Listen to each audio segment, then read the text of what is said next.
ஒரு data interpretation line chart எப்படி approach பண்றது அப்படின்றத இந்த வீடியோல பார்க்கலாம். ஸோ கொடுத்துருக்கூடிய லைன் சார்ட் இது எல்லாமே ப்ராஃபிட் பர்சன்டேஜ் அப்படின்றது கொடுத்துருக்காங்க. டிஃபரெண்ட் ப்ராடக்ட்ஸோடைய ப்ராஃபிட் பர்சன்டேஜ் கொடுத்துருக்காங்க. இப்போ கொஸ்டின் என்ன அப்படின்னா, the expenditure of product P5 is 46,000. What is the revenue of the product P5? இப்போ ரெவன்யூ அப்படின்றது அங்க செலவு பண்ண எக்ஸ்பெண்டிச்சர் பிளஸ் அதுல இருந்து கிடைக்கக்கூடிய ப்ராஃபிட், இது ரெண்டும் சேர்த்தது தான் ரெவன்யூவா இருக்க போகுது. இப்போ expenditure of the product P5 அப்படின்றது 46,000 சொல்றாங்க. அதாவது செலவு பண்ணது, அதாவது நம்ம யூஸ்வலா எடுக்கக்கூடிய காஸ்ட் பிரைஸ் சிபி வந்து 100, இதை தான் வந்து எக்ஸ்பெண்டிச்சர் அப்படின்னு சொல்றாங்க. இப்படி எடுத்துக்கலாம். ஓகேவா? இப்போ 100 அப்படின்றதா நமக்கு 46,000 அப்படின்னா 100 அப்படின்றதா 46,000 அப்படின்னா நமக்கு ரெவன்யூ ஆஃப் த ப்ராடக்ட் அப்படின்றது என்னவா இருக்கும்? எக்ஸ்பெண்டிச்சர் பிளஸ் ப்ராஃபிட் சேர்த்தது தான். அப்போ 100 பிளஸ் ப்ராஃபிட் இங்க எவ்வளவு கொடுத்துருக்காங்க? 8% கொடுத்துருக்காங்க. அப்ப ரெண்டே ஆட் பண்றோம்னா 108 என்ன அப்படின்றத கால்குலேட் பண்ணா நமக்கு ஆன்சர் கிடைச்சிடும்.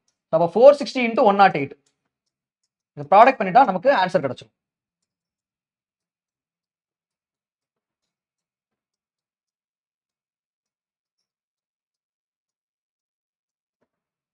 So 49680 option 2 is the correct answer.